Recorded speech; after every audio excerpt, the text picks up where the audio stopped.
Welcome to साक्षीज विद्या साधना। जैसा कि आप जानते हैं कि मैं क्लास 9 की हिस्ट्री आपको करवा रही हूँ, चैप्टर 1 द फ्रेंच रेवोल्यूशन, जिसके अंदर हम पार्ट 4 करेंगे। तो अब तक आपने पार्ट 3 में पढ़ा था कि फ्रांस क्या बन गया था, एक कॉन्स्टिट्यूशनल मोनार्की बन गया था, है ना। लेकिन अभी क्या लिखा है यहाँ पर कि फ्रांस ने उस मोनार्की सिस्टम को हटा दिया है और अब फ्रांस एक रिपब्लिक बनने वाला है, जो हम इस वीडियो लेक्चर में पढ़ेंगे क्यों ऐसा हुआ और कैसे हुआ। France abolishes monarchy and becomes a republic। So Republic क्या होता है? रिपब्लिक का मतलब एक ऐसी कंट्री जहां पर जो हेड है वो इलेक्टेड होता है, क्योंकि आपको पता है मोनार्क तो इलेक्टेड नहीं होता। आज कोई इंसान अगर राजा है तो कल उसका बेटा होगा, वो इलेक्टेड नहीं होते हैं। बट रिपब्लिक जो होता है वहां पर डायरेक्टली और इनडायरेक्टली लोग रिपब्लिक होते हैं। The situation in France continued to be tense during the following years.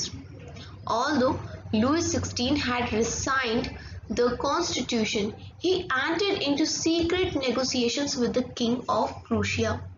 अब देखो, आपने ये देखा था कि काफ़ी सारी मतलब आंदोलन लोगों ने करे, प्रोटेस्ट करे, है ना, क्योंकि सिचुएशन बहुत ख़राब हो गई थी फ्रांस में।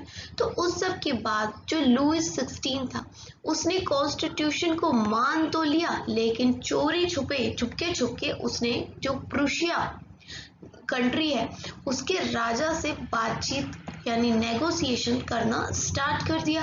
ठीक है, अब क्या हुआ, आसपास के जो दूसरे राजा थे कंट्रीज के, वो भी ये देखकर कि कितने सारे डेवलपमेंट्स हो रहे हैं फ्रांस के अंदर, ये देख के खुश तो थे नहीं। फ्रांस में जैसे चेंजेस आ रहे थे वो पड़ोसी जो कंट्रीज हैं उनको नहीं अच्छे लग रहे थे। समर 1789 से ही जो चेंजेस फ्रांस में आ रहे थे, उन चेंजेस को क्या करना चाहते थे, हटाना चाहते थे, रोकना चाहते थे जो पड़ोसी राज के लोग हैं वो। ठीक है, लेकिन उससे पहले ये सब हो पाता, वो लोग रोक पाते, क्या हो गया कि नेशनल असेंबली ने अप्रैल 1792 में वोट किया और डिक्लेयर कर दिया प्रूशिया और ऑस्ट्रिया दोनों अलग अलग कंट्रीज हैं, इनके अगेंस्ट में वार। अब प्रूशिया के किंग से तो राजा की भैया बातचीत हो रही थी चोरी छुपे, है ना, और उसी कंट्री के खिलाफ, और एक और कंट्री है ऑस्ट्रिया, उसके खिलाफ फ्रांस के जो कॉन्स्टिट्यूशन वाले बंदे हैं, मेंबर्स हैं इलेक्टेड, उन्होंने क्या करा, क्या बोल दिया कि अब हम आपसे लड़ाई करेंगे, वार लड़ेंगे। कहते हैं कि ये लड़ाई क्यों हो रही थी, क्योंकि लोगों को समझ में आ गया था कि ये राजा है हमारा ज़्यादा होशियार बन रहा है, मतलब हम लोगों को सप्रेस करने के लिए, दबाने के लिए हम आम आदमी को, ये जो किंग है प्रूशिया का वहाँ उससे बातचीत कर रहा है, ठीक है, कोई प्लानिंग वगैरह कर रहा है, तो पहले ही लड़ाई कर दो। तो बहुत सारे लोग वॉलंटियर करे, प्रोविंस से निकल के नए नए लोग आए और उन्होंने क्या कर दिया, आर्मी को ज्वाइन कर लिया। ठीक है, उन्होंने इस लड़ाई को कैसे लड़ा, इसको उन्होंने एक ऐसी लड़ाई देखा जो एक राजा के खिलाफ थी, राजा की अपनी मनमर्जी के खिलाफ थी। ठीक है, जितने भी यूरोप में राजा अपने आप को तानाशाह सा समझते हैं, बनते हैं, उनके खिलाफ ये युद्ध देखा गया था। बहुत सारे देशभक्ति गीत गाए जाते हैं, अपने भारत में भी बहुत सारे देशभक्ति गीत और स्लोगन्स हैं, तो वहाँ पर भी कुछ देशभक्ति गीत थे, जैसे ये था मर्सिलेस। इसको किसने कंपोज किया था, तो रॉजर डी इसले, इन्होंने इस मर्सिले नाम के गीत को कंपोज किया था, और ये पहली बार गाया गया था वॉलंटियर्स के द्वारा जो कि मर्सिले के थे, इसलिए इस गाने को भी मर्सिलेस कह दिया गया था, है ना। और इस गाने को गाते गाते वो लोग पेरिस के अंदर आ गए, एंड फिर जो कि लोग मर्सिले के थे इसलिए इस गाने को नाम भी मर्सिलेस मिल गया। और अब नेशनल एंथम भी बन गया है फ्रांस का, क्या, ये मर्सिलेस ही। आगे देख कि अब क्या हुआ, ये जो इतनी क्रांतिकारी लोग जो थे, भारत में भी थे, आपने सुना होगा क्रांतिकारियों के बारे में, पढ़ा है आपने क्लास 8 में रेवोल्यूशनरीज के बारे में। तो वैसे ही कुछ रेवोल्यूशनरी वार यहाँ हो रहे हैं फ्रांस में। अब जो कोई भी लड़ाई ना खुशहाली नहीं लेके आती है, बहुत लोगों की जान जाती है, बहुत सारी इकोनॉमिक डिफिकल्टीज देखने मिलती है, मतलब पैसा खर्च होता है लड़ाइयों में।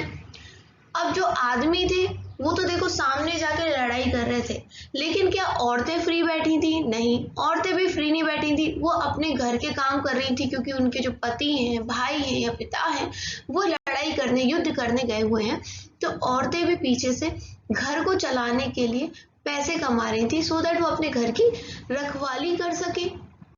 सोसाइटी का जो एक बड़ा सेक्शन था ना, उसने क्या सोचा कि भाई अब हमें ना और क्रांति लानी पड़ेगी, कुछ चेंजेस करने ही पड़ेंगे। हमने जो 1791 का कॉन्स्टिट्यूशन बनाया था, उसके अंदर जो पॉलिटिकल राइट्स थे, अधिकार थे, वो तो हमने रिचर सेक्शन के लोगों को दे दिए। जो अमीर सेक्शन के लोग हैं, हमें चेंजेस तो करने पड़ेंगे, ठीक है। बातचीत भी करनी पड़ेगी, डिस्कशन करना पड़ेगा। तो पॉलिटिकल क्लब्स उस टाइम पे बहुत ज़्यादा बनने लगे, जहाँ पर लोग बैठकर गवर्नमेंट पॉलिसीज के बारे में डिस्कशन करते थे। और इन सब में जो एक इम्पॉर्टेंट क्लब था, वो था ये जैकोबिन क्लब, ठीक है, जिसको नाम जैकोबिन क्यों मिला था? इसके कॉन्वेंट ऑफ सेंट जैकोब के द्वारा, जो कि पेरिस में है, इनके पीछे नाम हो गया था जैकोबिन्स क्लब। नाम याद रखना काफी इंपॉर्टेंट है। क्लब का नाम है जैकोबिन्स क्लब। और एक कॉन्वेंट था। कहाँ पर?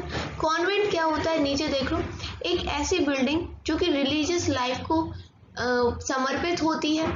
और कॉन्वेंट वर्ड हम कौन सी रिलीजियस लाइफ के लोगों के लिए यूज करते हैं? तो जो चर्च से रिलेटेड है, आपने सुना भी होगा, कॉन्वेंट स्कूल्स होते हैं जहाँ पर जो प्रिंसिपल होते हैं, टीचर्स होते हैं, वो फादर होते हैं, सिस्टर्स बोलता जाता है उनको, है ना। तो इस प्रकार से होता है। अब जो औरतें थी वो एक्टिव थी, एक्टिवली पार्टिसिपेट कर रही थी इस स्ट्रगल में, फ्रांस की लड़ाई की।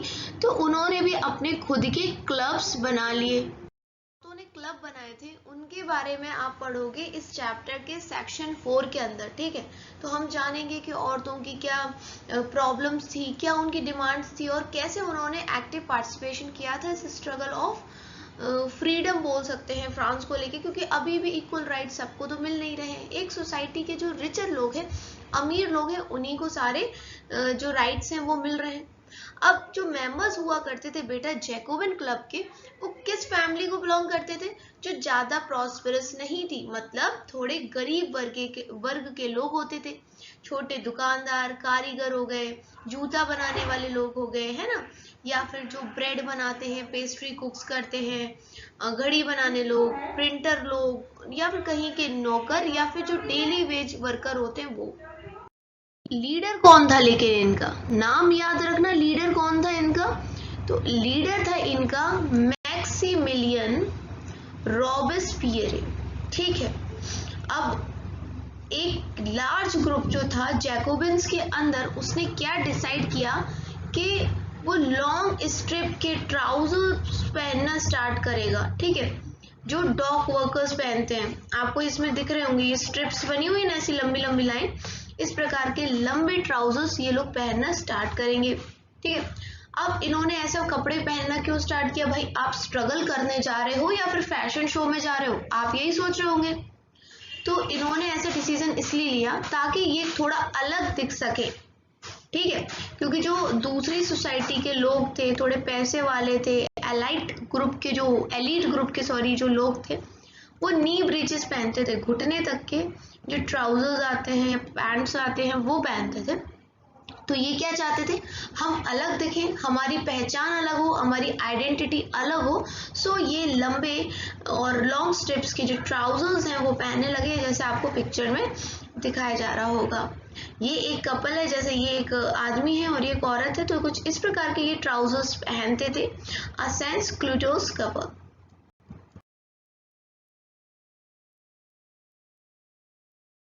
अब देखिए आपको एक पिक्चर दिखाई जा रही है फिगर 10 के अंदर, नैनी वेलिन लिबर्टी, ठीक।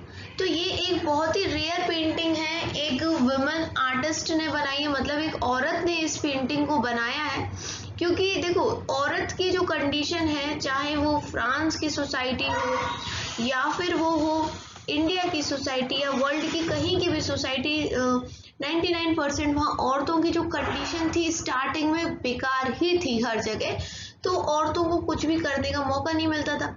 लेकिन जब रिवॉल्यूशन आया तो औरतों को जो पेंटिंग करना चाहती थी उनको भी एक सौभाग्य प्राप्त हुआ, मौका प्राप्त हुआ कि वो जो आदमी लोग हैं, आर्टिस्ट हैं, पेंटर हैं, उनके साथ बैठ के पेंटिंग सीख सके, ट्रेन हो जाए।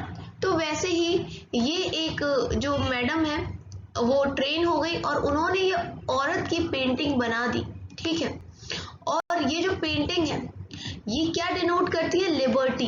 यहाँ पर लिबर्टी को एक औरत के रूप में सिंबलाइज किया गया है, ठीक।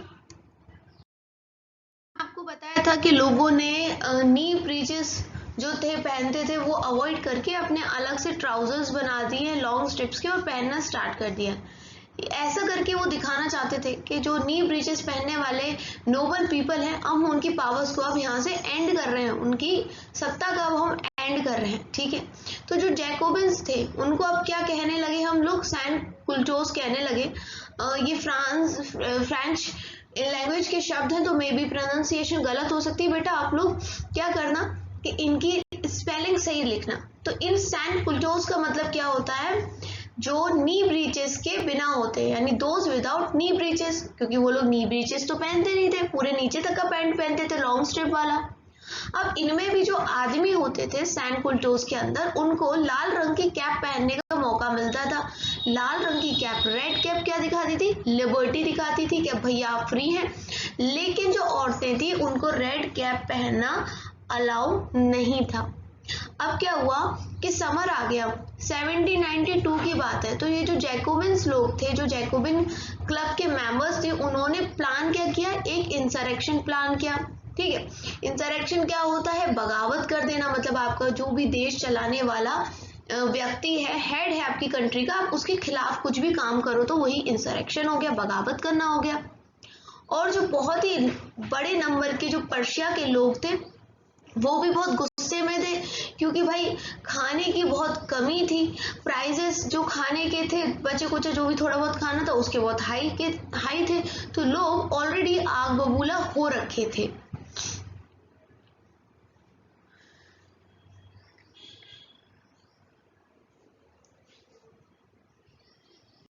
अगस्त की बात है, ये लोग कहाँ चले गए? पैलेस में चले गए ट्यूलेरीज के, और जो किंग के जो भी गार्ड्स वगैरह थे उनको मार दिया और किंग को भी बंदी बना दिया बहुत घंटे तक। उसके बाद क्या? कॉन्स्टिट्यूशनल असेंबली के जो लोग थे उन्होंने वोट किया कि जो रॉयल फैमिली के और बाकी लोग हैं किंग के अलावा जो भी मेंबर्स हैं उनको जेल में डाल दो। और फिर इलेक्शंस भी हुए एंड सबके बाद क्या वो घोषित कर दिया गया कि हर आदमी जो 21 साल से का है या फिर 21 साल से बड़ा है, चाहे वो अमीर हो या गरीब हो, उस सबको वोट करने का अधिकार मिल गया। पहले क्या था कि कुछ ही अमीर लोगों को वोट देने का अधिकार था, लेकिन अब जो भी, और वो भी 25 साल के जो कुछ टैक्सेस देते थे, लेकिन अब क्या हो गया कि जो भी 21 साल और 21 साल से बड़ा है वो सब आदमी वोट दे सकते हैं। याद रखिएगा, औरत को अभी भी वोट करने का राइट नहीं दिया गया है। इस बात को आप विशेष तौर पे याद रखिएगा कि औरतों को अभी भी छूट नहीं है, ना वो रेड कैप पहन सकती हैं, यहाँ पर लिखा है, ना वो अभी वोट दे सकती हैं। अब ये जो हमारी न्यूली इलेक्टेड असेंबली थी ना, इसने अपने आप को क्या बोल दिया? एक कन्वेक्शन नाम दे दिया न्यूली इलेक्टेड असेंबली में। और 21 सितंबर 1792 को इसने मोनार्की को बिल्कुल अबॉलिश कर दिया, हटा दिया, और फ्रांस को डिक्लेयर कर दिया कि फ्रांस अब से एक रिपब्लिक है। यानी यहाँ पर कोई राजा नहीं हेड रहेगा, यहाँ हेड होगा एक इलेक्टेड आदमी जिसको हम इलेक्ट करेंगे। जैसा कि आप जानते हैं, a republic is a form of government where the people elect the government including the head of the government. तो रिपब्लिक क्या होती है मैंने आपको पहले भी बता दिया और यहाँ भी बताया जा रहा है कि रिपब्लिक एक इस प्रकार की गवर्नमेंट होती है जहाँ पर जो लोग हैं अपने हेड को, अपने देश के हेड को इलेक्ट करते हैं, चाहे डायरेक्टली या फिर इनडायरेक्टली। और यहाँ पर कोई भी हेरिडेटरी मोनार्की नहीं होती, कोई राजा वाला सिस्टम नहीं होता है कि कोई आदमी राजा तो उसका बेटा राजा फिर उसका बेटा राजा, ये वाला सिस्टम यहाँ नहीं होता है। 16 को क्या कर दिया? फांसी मतलब मौत की सजा सुना दी गई थी। और क्या चार्ज लगाए थे कि आपने कंट्री के साथ धोखा दिया है, आपने देशद्रोह किया है। एंड ऑन 21 जनवरी 1793 उनको पब्लिकली मतलब सारे लोगों के सामने पब्लिकली एग्जीक्यूट कर दिया गया था at the place de la Concorde. The queen Marie Antoinette met with the same fate shortly after. और इनकी जो पत्नी थी ना क्वीन मैरी, इनके साथ भी यही किया गया जैसा इनके हस्बैंड के साथ किया गया था, राजा के साथ। तो अब देखेंगे द रेन ऑफ टेरर क्या है। ये जो पीरियड था 1793 से 1794 का, इसको बोला गया है रेन ऑफ टेरर। जो रॉबस्पियर थे, इन्होंने तरह तरह की जो पॉलिसीज थी वो अपनाई थी, जहां पर ये सीवियर कंट्रोल रखते थे लोगों के ऊपर और पनिशमेंट भी बहुत खतरनाक देते थे। जिनको भी ये अपना दुश्मन देखते थे, है ना, या फिर रिपब्लिक लोग का दुश्मन देखते थे, उनके साथ बहुत ही खतरनाक पनिशमेंट देते थे कि आप सुनोगे तो आप काम चाहोगे। जो भी एक्स नोबल्स हो गए या क्लर्जी लोग हो गए, मतलब पहले के जो एलिट मेंबर्स हो गए, तो इनको अपना दुश्मन सा मानते थे ये, क्योंकि इन्होंने पहले क्या है अत्याचार किया आम आदमी के ऊपर, तो इनको पनिशमेंट देते थे। एंड जो मेंबर्स थे अलग पॉलिटिकल पार्टी के, चाहे फिर अपनी खुद की पार्टी के भी, अगर वो रॉबस्पियर की बातों को नहीं मानते थे तो उनको अरेस्ट कर दिया जाता था, जेल में डाल दिया जाता था, और फिर बहुत सारे अलग अलग पनिशमेंट्स इनको दिए जाते थे। और अगर कोर्ट में साबित हो जाता था कि ये गुनहगार हैं, तो फिर उनको गिलोटाइन कर दिया जाता था। ये गिलोटाइन क्या है मैं आपको बताऊंगी। गिलोटाइन एक डिवाइस होती है जिसके अंदर दो पोल्स होते हैं, एक ब्लेड होता है, और इसके बीच में दो ब्लेड्स, मतलब दो पोल्स के बीच में एक आदमी का सिर फंसाया जाता है, ऊपर से ब्लेड आता है और आदमी का जो सर है वो धड़ से अलग हो जाता है, ठीक है। और जिसने इन्वेंट किया था डॉक्टर गिलोटिन, इनके नाम पर इसको नाम दिया गया था डिवाइस को गिलोटिन। अभी दिखाएंगे आपको कैसा दिखता है। ये जो रॉबस्पियर की गवर्नमेंट थी, इसको ऐसे ही टेरर का टाइम नहीं कहा गया, रेन ऑफ टेरर नहीं कहा गया, बड़े खतरनाक इनके पनिशमेंट देने के तरीके होते थे। और जो मीट और ब्रेड के दाम है वो भी इन्होंने फिक्स कर दिए थे कि इतने पे ही आपको फिक्स प्राइस पे ही बेचना है, ठीक है। The use of more expensive white flour was forbidden. All citizen were required to eat the plain या फिर इक्वलिटी ब्रेड किसको कह सकते हैं, जो कि होल व्हीट से, आटे से बना रहता था। इन्होंने क्या कहा, रॉबस्पियर ने बोला कि जो महंगा आटा आता है उसको कोई भी यूज नहीं करेगा, और सारे जो सिटीजन है, नागरिक हैं, वो नॉर्मल वाला आटा ही यूज करेंगे। इनके जो तरीके थे इक्वलिटी के वो बहुत ही थोड़े अलग टाइप के थे। एंड ये अपनी स्पीच के थ्रू लोगों को इक्वलिटी के बारे में बताते थे। एंड इंस्टेड ऑफ ट्रेडिशनल मोनेस्योर, जो कि सर होते हैं, and madam, all French men and women were henceforth citoyen और citoyenne citizen, ठीक है। मैडम और सर के अलावा इन्होंने जो सिटोयनी और सिटोयनी जो शब्द हैं ये दे दिए गए थे सिटीजन्स को, जो कि फ्रांस के नागरिक है उनको।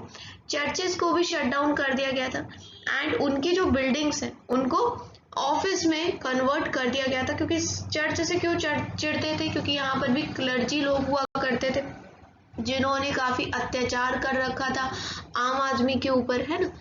जो पॉलिसीज थी रॉबस्पियर की आप देख चुके हो, बहुत खतरनाक थी और बहुत ही पुराने जमाने का और अलग ही रूढ़िवादी इंसान था। इसलिए इनके भी जो सपोर्टर्स थे वो काफी परेशान हो गए थे और डिमांड कर रहे थे एक मॉडरेशन की। And finally he was convicted by a court in July 1794 and arrested on the next day, sent to guillotine. अब जैसे वो दूसरों का सर काट रहा था ना, वैसे ही 1794 जुलाई के अंदर उसी के सपोर्टर्स ने कोर्ट के थ्रू उसको कन्विक्ट करा के उसी का सर धड़ से अलग करवा दिया। तो जैसा करोगे वैसा आपके साथ भी होगा, ठीक है। आप आम आदमी की तरफ से बोल रहे थे, लेकिन जो आपके तरीके थे वो बहुत हार्श थे। आपने तो पूरा आतंकवादी मचा दिया था, तो आपका अंत भी बुरा हुआ। देखिए इस फिगर में आपको एक बिल्डिंग दिखाई दे रही है, उस बिल्डिंग पे कुछ लोग खड़े हुए हैं, है ना, यहाँ पर। तो ये सरकार के लोग हैं और यहाँ कुछ आम लोग भी हैं, मिलिट्री भी है। तो क्या करते थे, देखो किसी भी देश में अगर आपको राज करना है लंबे समय तक, तो वहाँ के लोगों को खुश रखना पड़ेगा। तो इस तरह की गैदरिंग करके लोगों को दिखाना चाहते थे कि हम देखो कितने अच्छे से अपने फेस्टिवल्स को मना रहे हैं बड़े तरीके से, सो दैट लोग खुश रहें और ये अपना राज आराम से चला सकें।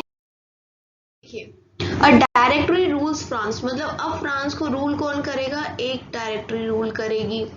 जब जैकोबिन गवर्नमेंट फॉल हो गई तो उसके ऊपर राज कौन करने लगी, मतलब पावर किसके हाथ में हो गई, किसी के हाथ में तो पावर आएगी ना, एक सरकार गिरती है तो दूसरी सरकार खड़ी हो जाती, तो जो वेल्दी और मिडिल क्लास के लोग थे ये पावर में आ गए और एक नया कॉन्स्टिट्यूशन भी इन लोगों ने इंट्रोड्यूस कर दिया। ठीक है, जो नॉन प्रॉपर्टाइड सेक्शन होता था सोसाइटी के उनको बोलता था कि आप वोट नहीं कर सकते। इस प्रकार का एक नया कॉन्स्टिट्यूशन इन वेल्दी और मिडिल क्लास के लोगों ने लाके रख दिया। एंड इसके बाद वो इलेक्टेड लेजिस्लेटिव काउंसिल्स थे यहाँ पर, एंड उसके बाद अपॉइंट किया जाता था एक डायरेक्टरी को जिसके अंदर 5 मेंबर्स होते थे और ये सारे जो भी पावर का कंसंट्रेशन है इसको सेफ गार्ड करेगी। और यहाँ पर एक 1 मैन एग्जीक्यूटिव होता था जो जैकोबिन्स के अंदर होता था। हाउएवर जो डायरेक्टर्स होते थे उनमें काफी बार क्लैशेस भी होती थी लेजिस्लेटिव काउंसिल के अंदर। ठीक है, and the political instability of directory paved the way for the rise of military dictator Napoleon Bonaparte। अब यहाँ पर क्या हो रहा था कि पॉलिटिकल इंस्टेबिलिटी आ गई थी, राजनीतिक स्थिरता आ रही थी क्योंकि आपस में भी कुछ चीज़ों को लेके मनमुटाव चल रहा था इन मेंबर्स के बीच में। तो यहाँ पर रास्ता मिल जाता है एक मिलिट्री डिक्टेटर को, नेपोलियन बोनापार्टे को। ठीक है, ये सारे जो चेंजेस थे गवर्नमेंट के फॉर्म में ये क्या आगे ले जाने वाले थे हमें आइडियल्स ऑफ फ्रीडम की तरफ, equality before law and fraternity की तरफ। और यही लोगों को इंस्पायर कर रहा था, मोटिवेट कर रहा था। पॉलिटिकल मूवमेंट्स हो रहे थे फ्रांस के अंदर एंड बाकी जो यूरोप है उसके अंदर। इस सेंचुरी में लोग चाहते थे अब पूर्णतः उनको आज़ादी मिले, ठीक है, इक्वलिटी मिले एंड सब में आपस में भाईचारा हो। बहुत हो गया ये सब कुछ, लड़ाई दंगा, क्रांतिकारी आंदोलन वगैरह। अभी तक हमने देखा कि बहुत सारे जो आदमी हैं वो कैप पहन रहे हैं जो लिबर्टी का सिंबल है, लेकिन वहां पर भी औरतों को छूट नहीं मिली, औरतों को वोटिंग राइट्स नहीं मिले हैं। तो अभी भी औरतों के लिए तो माहौल नहीं बदला जैसा था वैसा ही है। तो डिड वुमेन हैव रेवोल्यूशन, क्या वुमेन ने भी कुछ किया, क्या उनकी लाइफ में चेंजेस आए? तो इसको मैं आपको नेक्स्ट वीडियो लेक्चर में बताऊंगी। देखने के लिए धन्यवाद एंड मिलते हैं नेक्स्ट वीडियो लेक्चर में।